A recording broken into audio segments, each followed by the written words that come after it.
There we go. We should be live. Hello, everyone. Welcome back to the channel. Today's a bit of a different one. You lot enjoyed the live podcast so much last time. I thought we'd start it again. Now we are joined by a very special guest this evening in Dan from the Wolfpack. How are you doing, mate?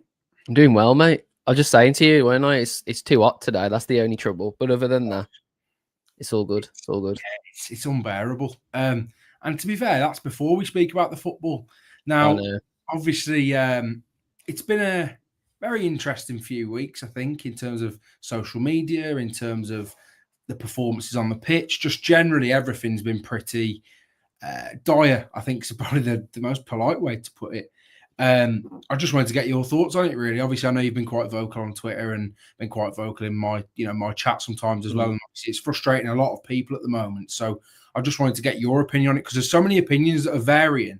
Some people are telling people not to panic. Some people are panicking, and people have every right to feel how they feel. But for you, how do you feel about it so far? Well, at first, I wasn't panicking. At first, I was like everybody, like just optimistic, really missing football, really wanting to get into it. And I was really buzzing because we got Fer Lopez in. Cunha was gone, but we all knew that was going to happen. And there's going to be some outgoings, and we all kind of predicted the ones that would happen. I'm not massively keen on Aït-Nouri leaving, to be honest. It was one of those where if it was going to be anyone, I'd rather it have been, Cunha and some of our fringe players.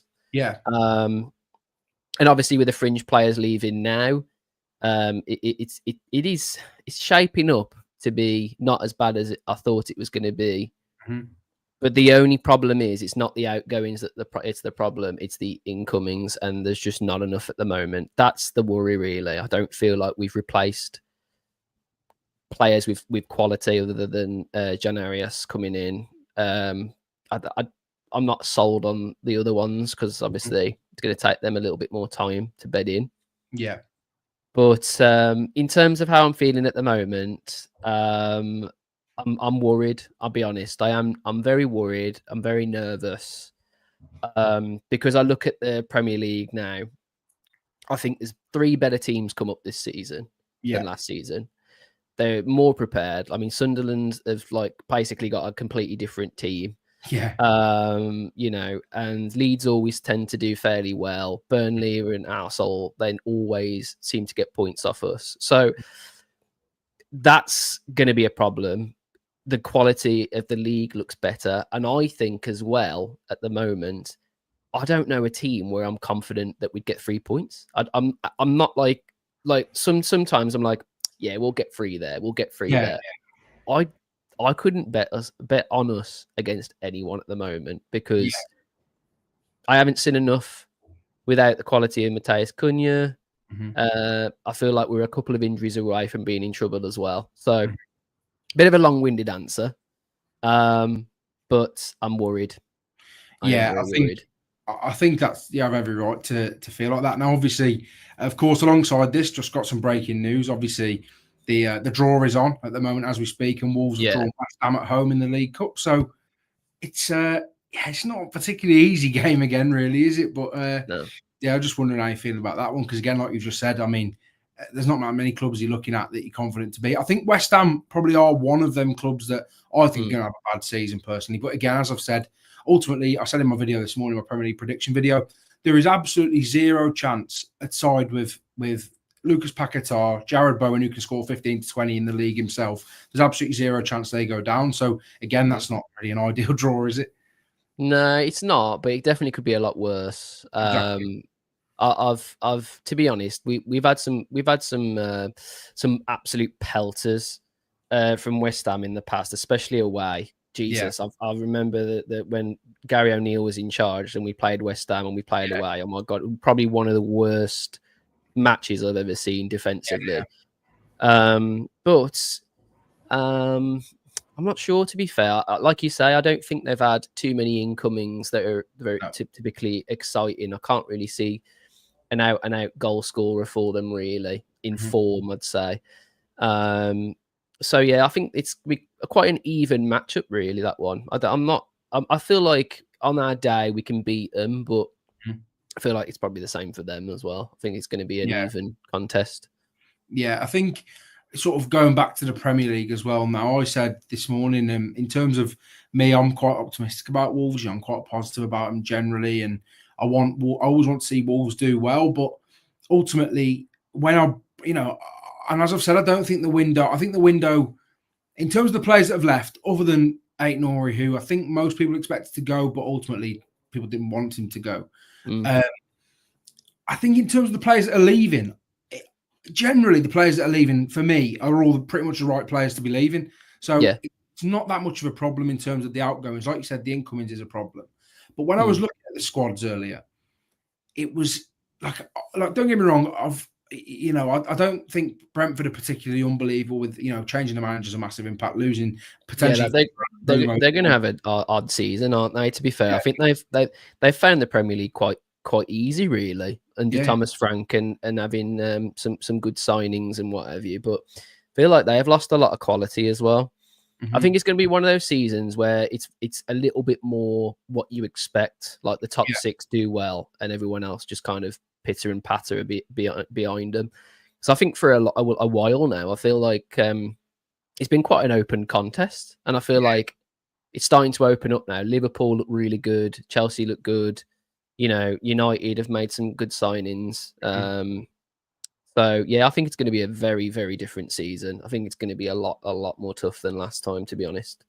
Yeah, I think in and around there, like I've said, I think West Ham will struggle, but I think they'll be fine. Brentford, again, I think they'll struggle, but again, I don't see Brentford employing Keith Andrews if they weren't confident that he was the right man for the job. They're just not a club that takes risks like that. So no, they're not. And I mean, ultimately, not many people know this, really. I don't think, or not many people that perhaps aren't familiar with Brentford. Ultimately, that's how Thomas Frank was hired. He was hired by being Dean Smith's assistant. So ultimately, I'm not saying it's guaranteed to happen, because obviously that happened in the Championship and it was a lot easier for them to adapt to. But ultimately, again, Brentford, I think, even though they've lost so much quality, they've still actually made some good additions. They've brought in Kelleher, who's a better keeper than Flecken. They've brought in Henderson, who is worse than Norgard, but ultimately every team needs him. And then Fabio Carvalho was unlucky last season. Obviously, Damsgaard played out of his skin all season. He just couldn't get back into the team, but looks like he's been playing a lot more in pre-season. So Brentford have got quality. And then, like you've just alluded to, Leeds, Sunderland, Burnley, for me, I mean, they've made some all right signings recently, but again, for me, Burnley are the dead cert for 20th. But then it's the Leeds and Sunderlands that worry teams, and it definitely worrying Wolves at the moment, isn't it? I think Sunderland look very much like was it Forest that spent like a load of money and just bought in like player after player after player. Yeah. And now you look at them and you think, at the time everyone was like taking the piss out of them because they'd spent so much money and they've got so many on the bench, and there's no cohesion with the team. But now you look at them, you think actually, it's probably quite a good idea, because they've got rid of all of the dead wood again, and they're looking more of like a team that you could probably guarantee aren't going to go down now. So I like Sunderland. I think I like that kind of team. They're a Premier League club, aren't they, as well? Sunderland for me are always one of them clubs that I'd always consider a Premier League club, really, as well. I've always really, really liked Sunderland. It's a city that literally like has two clubs in it, and like they absolutely hate one another, and one's always done better than the other, and and you kind of root for the one that's doing the worst, don't you know? So I think I've always really liked Sunderland, to be fair, but in terms of if I've got my Wolves cap on, which I have. And I'm thinking about Wolves versus Sunderland. Tell you what, mate, I'm not confident. Like I just said to you at the start of this podcast, I'm not confident against any team in this Premier League now. No. Not a single one.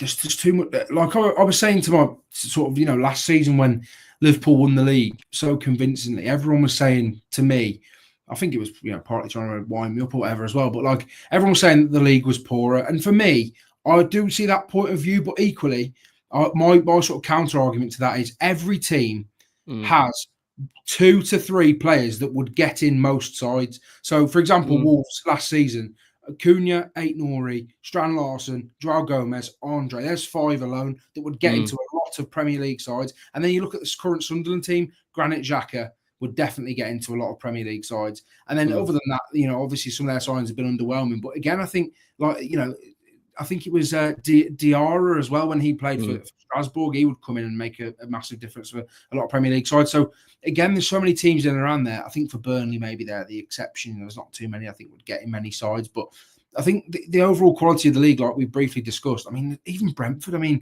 they've got Damsgaard, they've got Igor Thiago, they've got Fabio Carvalho. They've still got so much quality in and around there. It's a bit of a worrying thing. Now, obviously, I want to move on to the quality and the lack of quality that we've seen. And as you said briefly there, you're very sort of concerned about the window so far. And I know you're very sort of outspoken on your opinions about the ownership, the ongoings inside the club.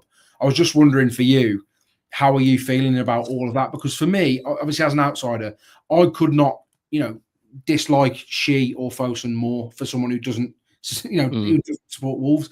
Yeah. But equally, I don't think there's, Hobbs got flack as well, but I don't think Tetty's particularly covered himself in glory either so far. So I was just wondering your sort of take on everything, really.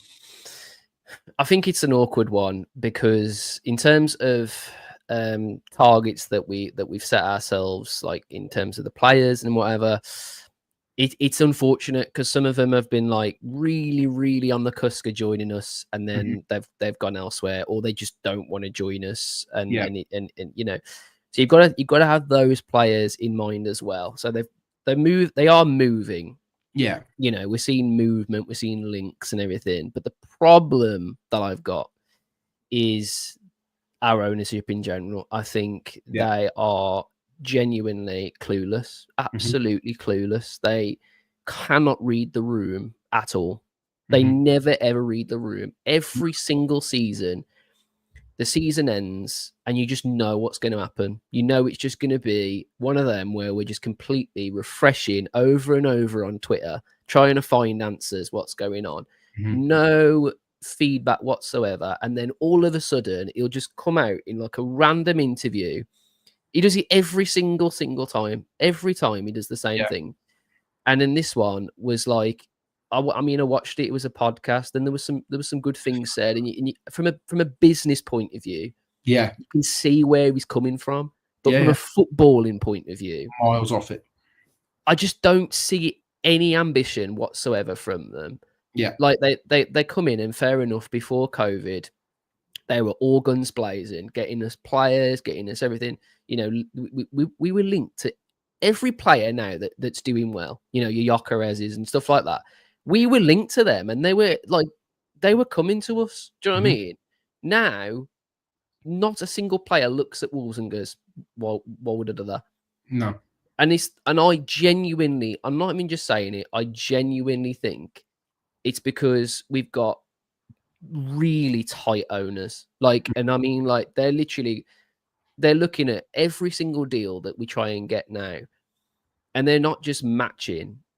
You know what I mean? Even after a certain amount of times, they're not matching the deals. They're just really trying to find like pennies behind the sofa and going, "Oh, about this, we throw this in, we throw this," and players don't want that at this stage now. That players want to know they're going to come into a club, they're going to have the confidence to go forward and play football matches, and I don't feel like there's any confidence. And that really does come down to the ownership. You spoke about Tetty then. From what I know about him, he's a lot more sort of aggressive than Hobbs was. I feel like Hobbs was very sort of pally, and sometimes that doesn't really come off well because you get sort of stood on by other teams around you and stuff. But the problem isn't Tetty. Honestly, the problem isn't anybody but our ownership, because they want us to coexist.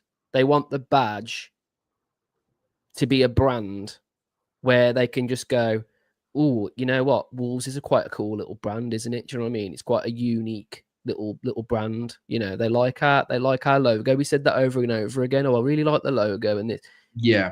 And it's just like all you see is that him like absolutely creaming over esports. Like literally cannot wait for the season to start just so he can, get stuck in on esports.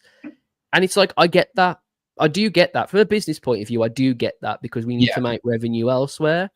Mm-hmm. But you still got to keep what actually matters, which is the football club. The football club is what the badge is about. The badge is not for you to just take away the Wolverhampton part and just call it Wolves and then parade us around different countries as a brand. That's not this football club. That's Manchester United. You know what I mean? Yeah. That's the United brand. And we ain't that brand. We are a footballing city and we just want to see good football, right? And we're very honest. We don't want.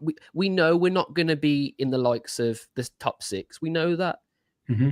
But the problem is, he contradicts himself because he's saying, "Oh, Wolves isn't the club for you if you want trophies and all this." Yeah. But how close have we been since we've gone up into the Premier League? Yeah. How close have we been to success? Mm-hmm. You know. And now it just feels like the rug has just been completely like yanked under our feet, and now we can see what they've been burying under the rug. Basically, that's the best analogy for me. It's like they've been literally throwing everything under the rug, trying and forget about it all.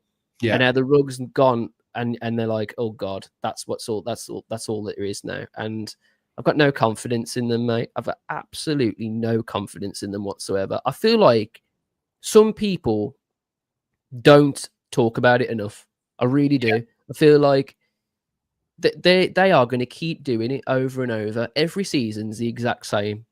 Every season's the same. We sell the best players. We replace them with quality that isn't as good. Mm-hmm. And we stumble further and further down the league. And I guarantee you, I said this on my last video. Sorry, Connor. I said this on my last video, right? In January, right, when we're struggling and we are literally absolutely on the cusp of relegation, they'll find the money then. Because they don't want us to be relegated. No. Because the brand doesn't make any sense then. The brand doesn't make sense overseas then, you see. Mm-hmm. They just want us to coexist. Yeah. That's the ownership we have. I'm sorry, but that's genuinely the ownership we have. I don't see ambition. Do you know what I mean? I don't see like the money that we've made already this window. I don't see where that's gone really. Yeah, I think that's the concern. Yeah, I think that like in terms of like you said there, I think the one thing that I sort of picked up on you saying is no one expects you to be European, contending every year. It just doesn't happen like that anymore. Unfortunately, it's just you very rarely do you see it happen. Now, I mean, Forest, it took a few years and stuff like that, and obviously it happened with Wolves initially, but it just doesn't. No one's expecting that. I think equally though, there are obviously still people that do expect that, but it's finding that middle ground of realistically. I mean, look at how many teams are strengthening around us and stuff like that, and every team is a lot stronger these days than it was perhaps in 2018, 19, 20. But ultimately, no one is expecting that. They're all just expecting comfortable Premier League season with ambitions to go and push for Europe, just solidifying yourself in that sort of. I use this analogy, this sort of idea the other day, speaking to, was it an Everton? I think it was an Everton fan I was speaking to. And I was saying ultimately for Everton now under David Moyes, they want to get their feet under the rug, avoid fighting relegation every season, get to 13th maybe this season, 13th, 12th, somewhere around there.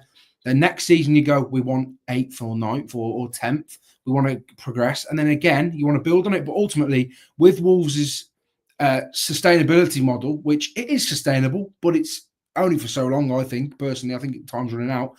The only way that Wolves can ever achieve that is by keeping their players, and they can't keep the players because they have to sell them every single summer. They don't have to sell them, but they choose to sell them every single summer to fund players. And like you said, I think it's the point about January is spot on. I think that's one thing that everyone's concerned about, isn't it, as well? I mean, don't get me wrong, I like Fer Lopez. I think he's looked decent in spells, and I think his touches were great. And I thought he played well against Celta Vigo, but ultimately, again, 7 senior games before he comes to Wolves. So, again, massive risk. John Arias, for me, I think is a good signing. But again, I always think when teams are struggling, they need Premier League proven players to an extent.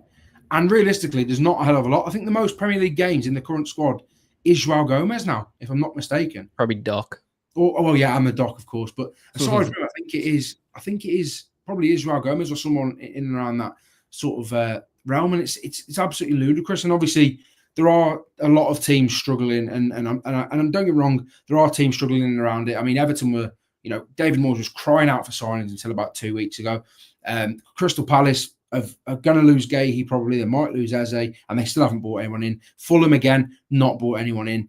Wolves have bought quality in, but lost a hell of a lot. And also, I mean, you can argue whether some of them should go, some of them shouldn't. For me, I think the Wang point's interesting. I think Wang should probably go as well. But then ultimately, how do you can't all get rid of every single backup attacker in the same window? It just can't happen. So there is a lot of concerns, and I think you're pretty spot on about the points on the ownership. I think most people agree with you. The only issue I personally take with it, from, like I say, from the outside looking in and sort of being around it, but not directly in it, is I don't. Obviously there has been noise previously of trying to get them out. There's been there has been protests, but it's never gone to that level, has it? It's never gone to that level where it is like almost forcing them out, and it's just never happened. And I don't know if it ever will happen, really. Well, the things that we hear is just the fact that they're not up for selling the club, but if the right owner come in, obviously they'd sell up and whatever. Yeah. But it's an awkward one, because you look at what they did when they came in, and that's always people's arguments. You know what I mean? Look, we wouldn't be here without them, and that's fair enough. That's absolutely fair enough. But the communication needs to be better. It needs to be better. It's ridiculous. I mean, last season, I don't know if you knew this, but he really, really riled us up before we'd even started, because he like the whole fiasco with the pricing and all this and the emails. It's just abysmal, man. It's every single season you're thinking, well, what's it going to be this time? And we shouldn't be thinking that on ownership. These are the people that, like, you're going to football matches, you're spending your hard-earned money, right, for these billionaires to not spend. Yeah. That's the annoying thing. Like, if you've got the money, spend the money. And I know people are going to say in the comments and whatever, well, what about, you need the right players, you need this and the other. We've been linked to so many players, and I genuinely think it's because of the consistent penny pinching and like, oh no, I don't want to spend. Oh, don't. It's because of all that they're going elsewhere, because they don't want, the agents don't want to risk it. The agents aren't going to stick around forever in these offices, of course, and just be like, oh, we'll see what Wolves are going to do. No, because the bigger team's going to come in and literally just go, well, we'll just give you exactly what you need, done, and that's it. And that's the problem. Someone said, Neil says, what about what's happened to Mendes? Mendes is still a client for a lot of players of ours, and he's a client for a lot of players coming in. But the problem is that before, we used to get these players because the owners had ambition, and everybody was on board. Players that were coming in were absolutely on board because everybody knew what they wanted from the season. Yeah. If your owners don't even know what they want from the season, how the hell is everybody else supposed to?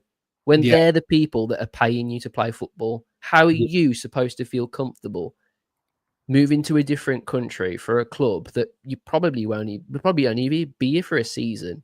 Do you know what I mean? Like, you've got to think about it. These are young blokes, and they're going to look at a prospect of something that's going to be like, you're playing for a Premier League club, you know what I mean? Like, you'll probably be here for a few seasons, but we really play for the badge here, and we've got a really good fan base. We're a city club, and it should be something that you sell. And for me, it feels like they're running out of things to tell these kids now. And I think that's why George Mendes worked for such a long time, is because he had a lot to sell. But now he doesn't, because the owners, they don't give a shit. Sorry. Yeah, no, it's all right. It's that's how it is, isn't it? And I think it's also concerning, like you say. I mean, I've been very sort of adamant throughout the summer that Wolves are in the right markets. When you look at it, Samuel Lino would have. I think he would have come to Wolves had a Brazilian club that was offering him, 25 million pounds, 25 million euros for him, and 5 million euros a year net in wages. He's obviously going to go there as a Brazilian player. You obviously would. And then the same with Mark Pubia as well, another player that again, young Spanish player, Atletico Madrid coming for you with hefty wages. Wolves are never going to match the wages, not a chance. So again, it can make complete sense. Wolves are in the right markets. They're just for some, like you say, it feels like penny pinching. They're never going to match the wages of any of these clubs. And equally, the project's not exciting. Now, I remember when Strand Larsen came in last summer, and it was Matt Hobbs telling him that Wolves wanted to push for Europe. And I mean, fair play to him for managing to get Strand Larsen. You find about all this though. You know what I mean? What they promised Fabio. Fabio Silva coming in. You're not going to get many minutes because Raul's here and whatever. And you couldn't really follow up on what the project was at the time, but there was still a lot of clarity there. So the player stuck around and bought into it. Mm-hmm. Now we can't do that anymore. We can't do that, and it's just frustrating because we're not a small. Everyone says, "Oh, it's just Wolves," but we're not a small team. But we've been around the block now. You know what I mean? We're a team that should be progressing every season, not digressing every season, and that seems to be the case now. Yeah, every single season is the same. Mm-hmm. We're going to be fighting relegation. Why? What happened? This is what I'm trying to say, and no one seems to point the blame at the main cause, and that's the ownership. Yeah, we've seen it, haven't we? Numerous times. I mean, don't get me wrong. I think Gary O'Neill was just one of them managers, but in terms of Bruno Lage, again, one of them managers that, again, I don't think he was unbelievable, but equally, when you look at the finish that he got, if he got a bit of money, same with Nuno, when it was obviously, ultimately Nuno came to an end. They don't want to do it, though. They don't want to do it because then they got to spend more then. They got to spend more then, Connor, you see. Yeah. Because what they'll do is they'll go, you've got an FA Cup trophy there, amazing. So, that's brilliant. We can progress. They don't want us to progress. No. They want the same thing. They want the cycle to continue every single season. And us suckers, me, we'll buy the shirts. We'll go go and sit in the ground and watch Dross because it's my club, and I love my club, and I'll always love my club. But I don't love my owners, and that's never going to change, unfortunately, because they don't want to change. They don't want to hear it. Do you know what I mean? I'm on the Wolves Trust. And during all of that stuff, I heard that it's not exclusive news. Everyone knows it. Yeah. He literally took ages. Jeff Shee did to go.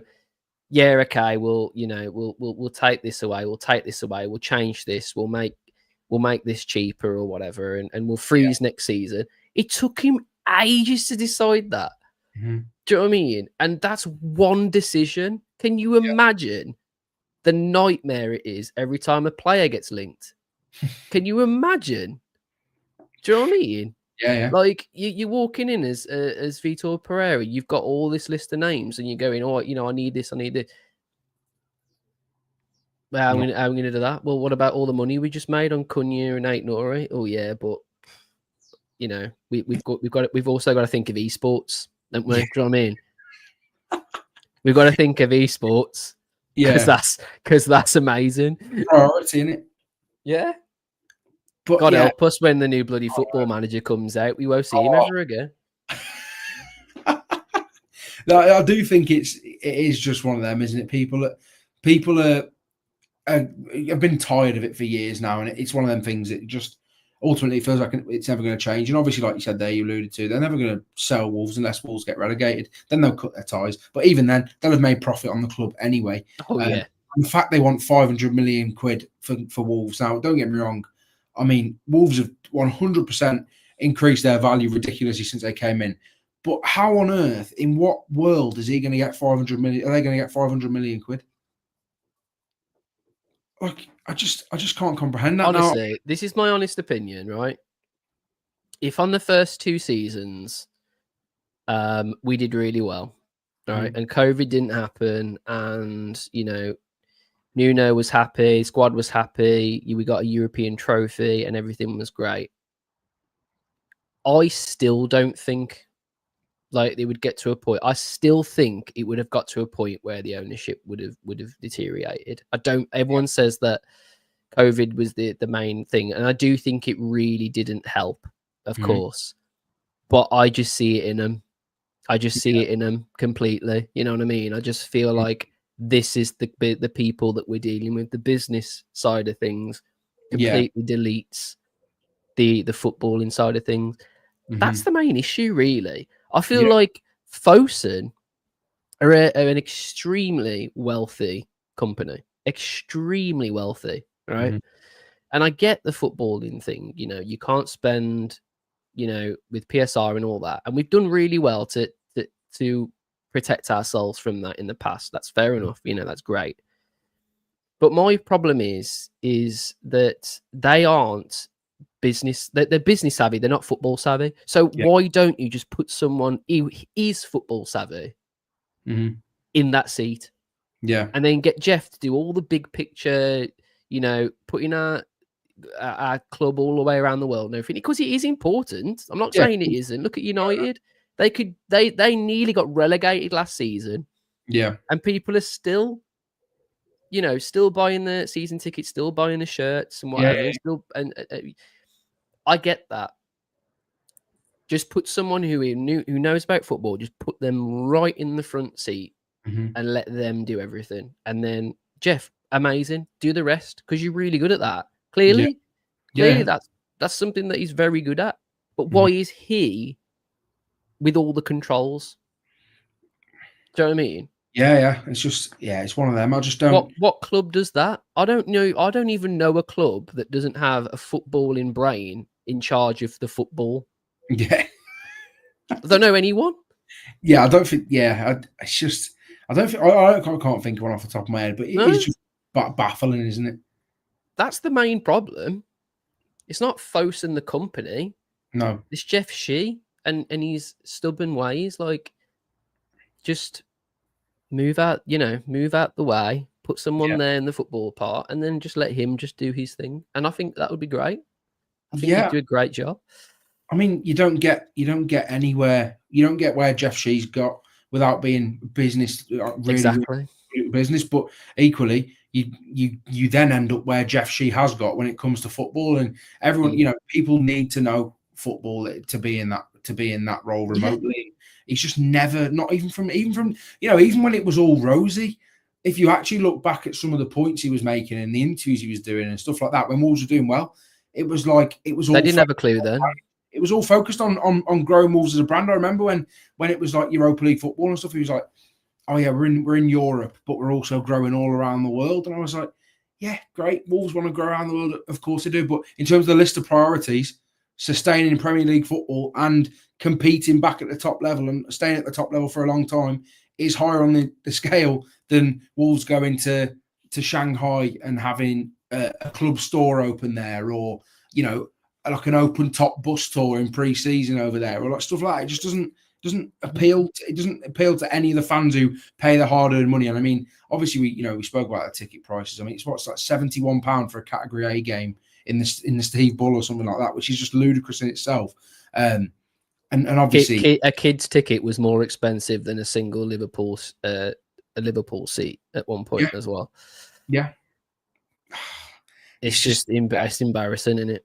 And he literally, his thing was, well, yeah, but I had to match our prices to the likes of Villa, and Villa was literally in the Champions League that season. That's what I was going to say. Yeah, I was going to say, like, when you look at Villa, I mean, they can actively ask, demand them prices. Again, it's still wrong, but ultimately, you're watching Champions League football, and then you're also, in comparison to that, you're watching Wolves struggle 1-1 to Burnley at home, and it's like, what are we doing here? But I think in terms of the season, I want to sort of move away from the ownership a bit.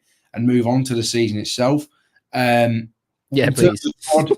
Well, you say yeah, please. It's not actually much better, I suppose. It is. in terms of the squad, there is gaping holes in certain areas, in my opinion. For you, I know it probably won't happen, to be honest, but what do you think Wolves absolutely need going into the season? I think we need more quality in areas where we've sold.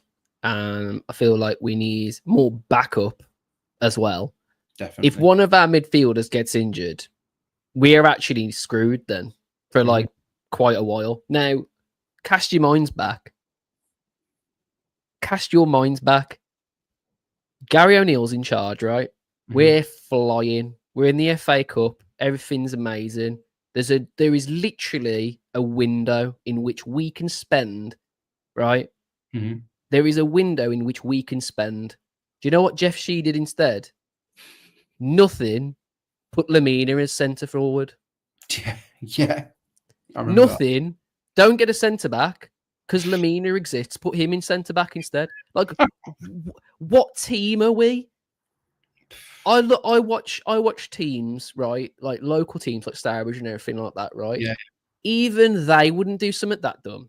No, let's just put anyone there. Yeah. And we got screwed over by Coventry, right?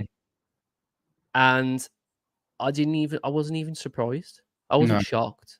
And then after that, and everyone blames Gary O'Neill. Yeah, it was very, very much his fault. He didn't believe in the players. He'd lost the dressing room. It is what it is. But what happens then? We get a new manager, right? With a bunch of a couple players in a couple of areas, your Agbas, everything like that, right? And we look great. Yeah. Where was that then? Yeah. You know why he didn't do it? He didn't want us to win the FA Cup, Connor, because that's more money that we've got to spend again. Yeah. It's a shame. There is a pattern, and everybody doesn't seem to see it. That's the problem. That's what really, really frustrates me. Yeah. Do you know what I mean? And North's right. You have got a great channel, Connor. Love this channel. We appreciate that. But yeah, in terms of this season, that was the question, wasn't it? I think it's going to be a massive struggle. It is, but we need to get behind the team because we've seen Vitor do some amazing things. All right, yeah, we didn't have the quality of Cunha, but you could also argue there was a few games where he wasn't in the team, and it made Strand Larsen a better player with Munetsi. Yeah. We've seen systems work better without Cunha in the team. Now, you could also say we didn't end the season very well, which is true. And you could also say that the preseason was probably the worst one you've ever seen, and some of the actual games sent you to sleep. Yeah, you could say that, and those are also true. But what matters is getting behind this team, right, and just trying our absolute best, and dealing with the shitty cards that Fosun have dealt us, essentially. Yeah. So I'm optimistic because I love my team. Do you know what I mean? I love my team. I love the stadium. You know what I mean? I'll be there when we're in Division 2. I was there before. You know what I mean? Playing Oldham. I was there before, and I'll be there again. Yeah. But I don't like being lied to. So if Jeff Shee can start telling some truths, I'll start growing my hair back. Yeah, I think it's going to be an interesting season, like you say, and obviously getting behind a team is massively important, especially in terms of as a team. You can see there's a good harmony there. Vitor has managed, amidst all the nonsense, amidst all the rubbish, has managed to bring that bond back with the fans and the players. Ultimately, like I said, I think midfield depth's needed. I think forward depth's now needed with so many going. I think a right wing back is absolutely needed, and then of course defenders. But Connie, you don't play right wing, do you? Right wing back. Do you know what, mate? My engine's not quite there anymore. I have to say. You know what I mean? It's unfortunate, but if anyone's looking for a scouting role, I'll be happy to step in. I do think it's going to be an interesting season, and it is going to be one of them that's very interesting. Now, I like to ask everyone this, and it's just something that I think it's interesting to hear people's opinions. There's people often give new players as the answers, stuff like that. Some people give different players. So for you, I'm going to ask you, what is your predictions for the top scorer, top assister, and player of the season? I'd love Strand Larsen to score goals, but in the preseason, mate, he can't. This guy, literally, right at the moment, I don't know what it is, but people need to look in those boots because there's some steel toe caps in there somewhere. I'm telling you, because every time the ball touches his toe, it's just gone. He's got no first touch whatsoever. However, he can finish. So I feel like if he changes his boots, I do feel like Strand Larsen will probably still be our top goal scorer because he's in some good areas. The quality does need to be better though. That's another thing. The quality does need to be better to assist him for sure. So he'll be our goal scorer, our top goal scorer for sure. Assists, I'm gonna go for Arias, I think, because very, very clever at getting into dangerous areas. Yeah. Seems to really wiggle around players. It reminds me of Jota actually the other day when he scored that goal. The way he just charges through players. I haven't seen that in a player for a while. Seems very brave. So I feel like because of the areas he'll get into, I feel like he'll be our assist king. And then what was the other one? Player of the season. Player of the season. Well, to be honest, I don't want to give anyone the player of the season because if you give anyone the player of the season, he's gone next season, isn't he? Do you know what I mean? It's every single time. So I'll give it to someone I don't want to be there. Hwang Hee-chan will be amazing next season. He'll be my player of the season. Can't wait. To be fair, I've seen some today saying that he's going to have an unbelievable season, which would, that would.